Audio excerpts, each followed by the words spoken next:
Shalom, everybody.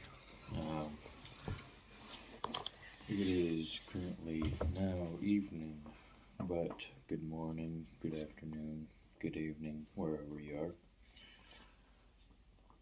are. We just finished up the wonderful Shabbat today.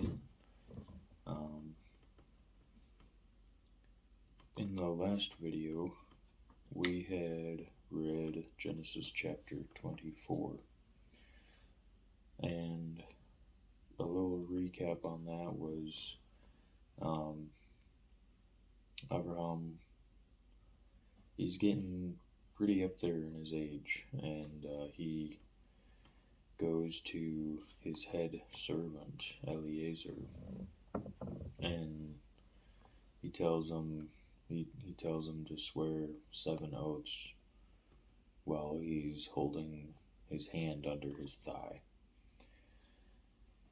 telling him that you need to go to the land of my family's land and find a daughter of my kindred, of my family, and find a woman for Yitzhak, because he, by golly, ain't gonna marry one of these Canaanites.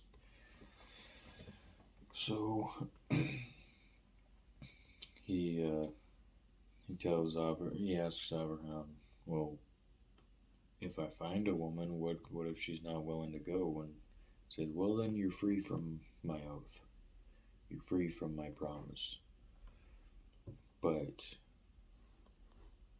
absolutely do not let him marry one of these Canaanite women. So he goes and gets some goods, because it says all that Abraham had was in his hands. He took camels and men servants and a variety of goods, I'm assuming as a dowry, and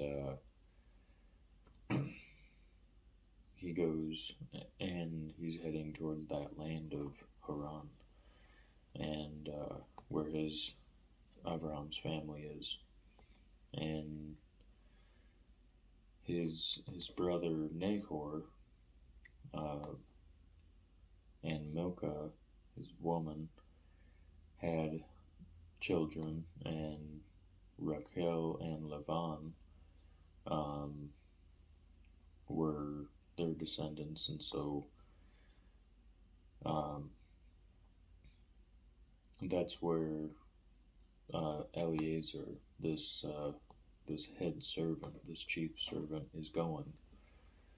And he comes up upon a well, and it's at the evening, and he goes and he bows himself down and he starts praying to Yahuwah, like, if you've blessed my passage and prove to me that you are blessing Abraham, my master, by speedily making this journey work out for him and his son. And he says, and he prays and says, when the women come out to fill up their pitchers, let them, when I ask for a drink, to give me a drink and also feed my camels. And before he even finished saying that in his heart, praying, there came Rebecca, and so he comes up and asks her, hey, can I get a drink of water? And she starts taking the jar off her shoulder, and here, drink, and I'll also drink enough, pour enough for you and your camels as well. So as she's doing this, he's like, I wonder if Yah has prospered my way or not. And she gets done and says, "Whose daughter are you?" And she said, "I'm the daughter of Bethuel, whom Nahor and Milcah bore." And he's like, "Yah has blessed my way," and he starts praising Yahuwah right on the spot.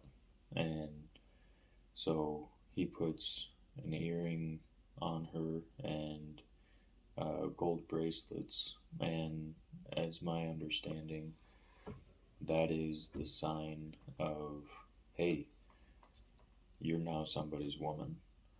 Um, in that traditional aspect. So and so she runs back to the house, and in my thinking, the guy's probably wondering like, "Hey, what the heck did I do?" You know.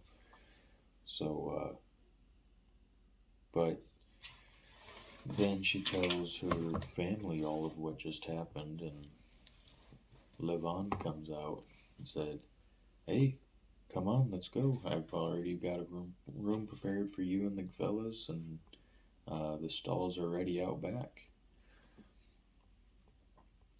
So he comes in the house and he's like, "So, we got some food for you ready." And he's like, "Wait, hold on.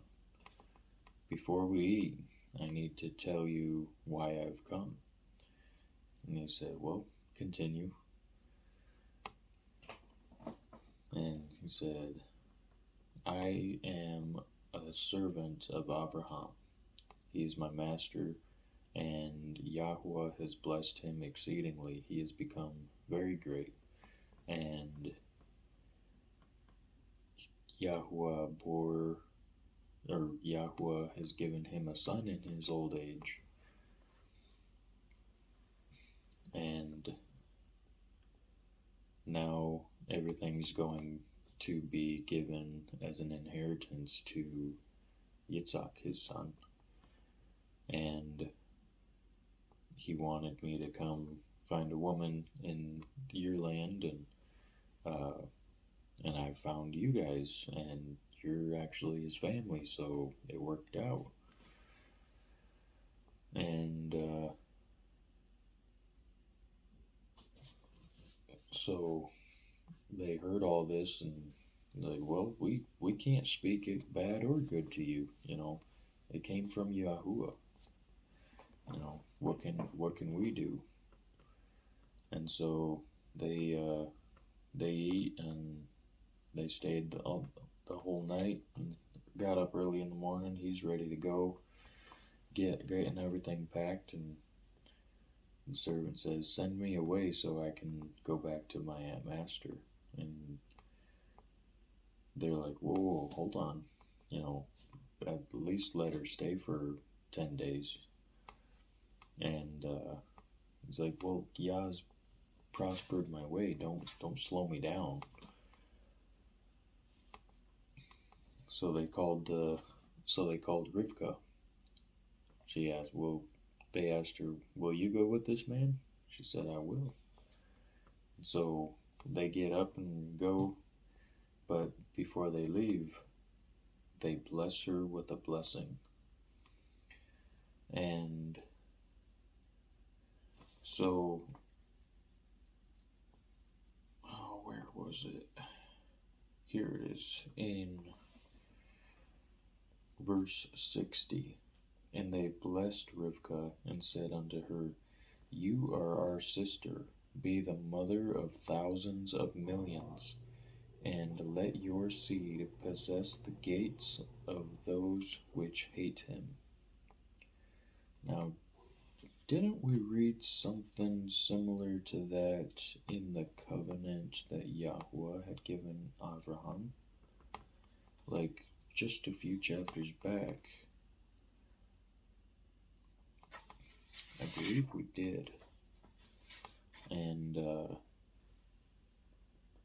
that specific part, "and let your seed possess the gates of those which hate them."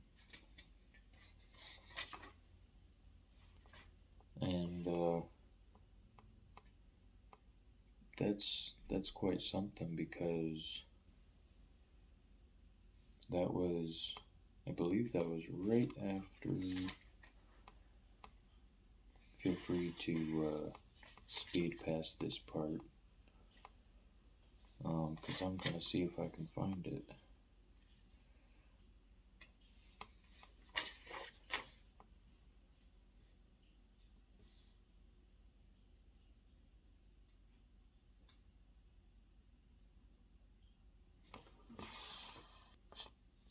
Okay, and we're back in chapter 22.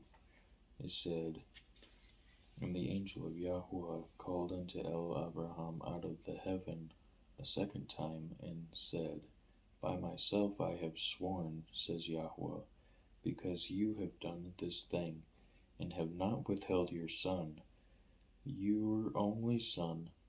In that blessing I will bless you, and in multiplying I will multiply your seed as the stars of the heaven, and as the sand which is upon the seashore. And your seed shall possess the gates of his enemies."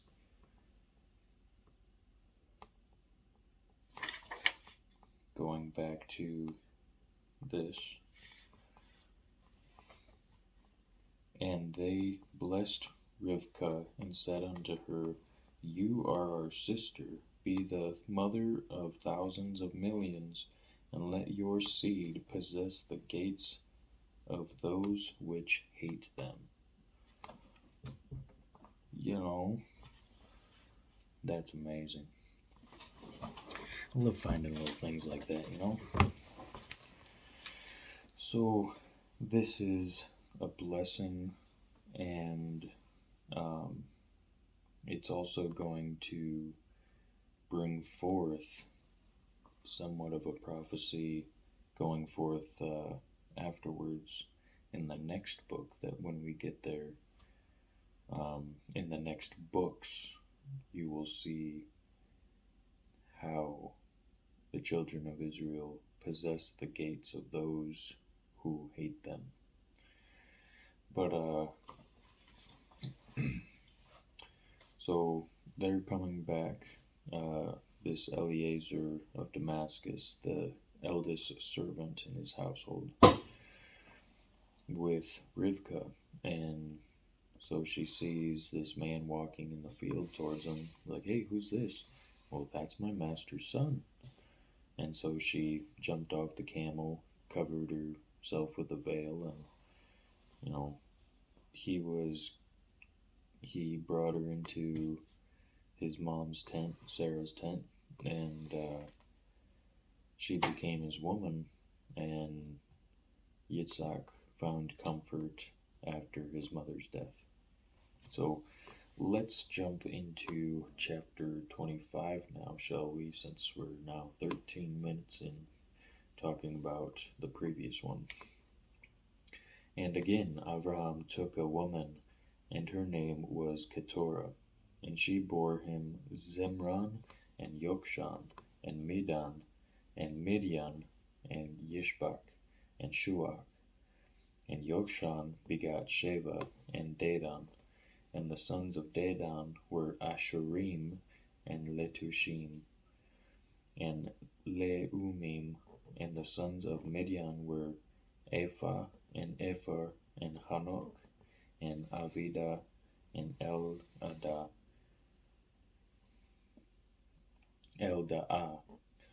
All these were the children of Keturah. And Abraham gave all that he had unto Yitzhak.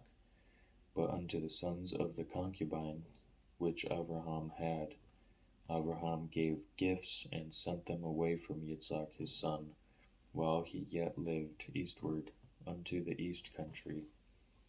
And these are the days and the years of Abraham's life which he lived, 160 years. Then Abraham gave up his spirit, and died in a good old age, an old man and full of years, and was gathered to his people. And his sons Yitzhak and Ishmael buried him in the cave of Machpelah, in the field of Ephron, the son of Sohar the Hittite. which is before Mamre.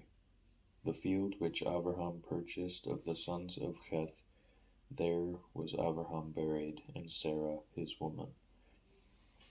And it came to pass, after the death of Abraham, that Elohim blessed his son Yitzhak, and Yitzhak dwelt by the well Bere'shiyth. Now these are the generations of Ishmael, Abraham's son, whom Hagar the Mitzrite, Sarah's handmaid, bore unto Abraham. These are the names of the sons of Ishmael by their names according to their generation. The firstborn of Ishmael was Nebaioth, and Kedar, and Adbeel, and Mibsam, and Mishma, and Duma, and Massa, Hadar, and Tema, Yetur, Naphish, and Kedema. These are the sons of Ishmael, and these are their names by their towns and by their castles, 12 princes according to their nations. And these are the years of the life of Ishmael, 137 years. And he gave up his spirit and died, and was gathered unto his people. And they dwelt from Havilah unto Shur, that is before Mitzrayim, as you go towards Assyria. And he died in the presence of all his brethren. And these are the generations of Yitzhak, Abraham's son. Abraham begat Yitzhak, and Yitzhak was 40 years old when he took Rivkah to be his woman, the daughter of Bethuel the Syrian of Padan Aram, the sister to Laban the Syrian. And Yitzhak entreated Yahweh for his woman, because she was barren. And Yahweh was entreated of him. And Rivkah his woman conceived, and the children struggled together within her. And she said, If it be so, why am I thus? And she went to inquire of Yahweh, and Yahweh said unto her, 2 nations are in your womb, and 2 manner of people shall be separated from your bowels, and the one people shall be stronger than the other, and the elder shall serve the younger. And when her days to be delivered were fulfilled, behold, there were twins in her womb. And the first came out red all over like a hairy garment, and they called his name Esau. And after that came his brother out, and took hold of Esau's heel, and his name was Yaakov. And Yitzhak was 80 years old when she bore them. And the boys grew, and Esau was a cunning hunter, a man of the field, and Yaakov was a plain man, dwelling in tents. And Yitzhak loved Esau, because he did eat of his venison, but Rivkah loved Yaakov. And Yaakov sowed pottage, and Esau came from the field, and he was faint. And Esau said unto Yaakov, Feed me, I pray you, with that same red pottage, for I am faint. Therefore was his name called Edom. Yaakov said, Sell me this day your birthright. And Esau said, Behold, I am at the point to die, and what profit shall this birthright do to me? And Yaakov said, Swear to me this day. And he swore unto him, and he sold him his birthright unto Yaakov. Then Yaakov gave Esau bread and pottage of lentils, and he did eat and drink, and rose up, and went his way. Thus Esau despised his birthright.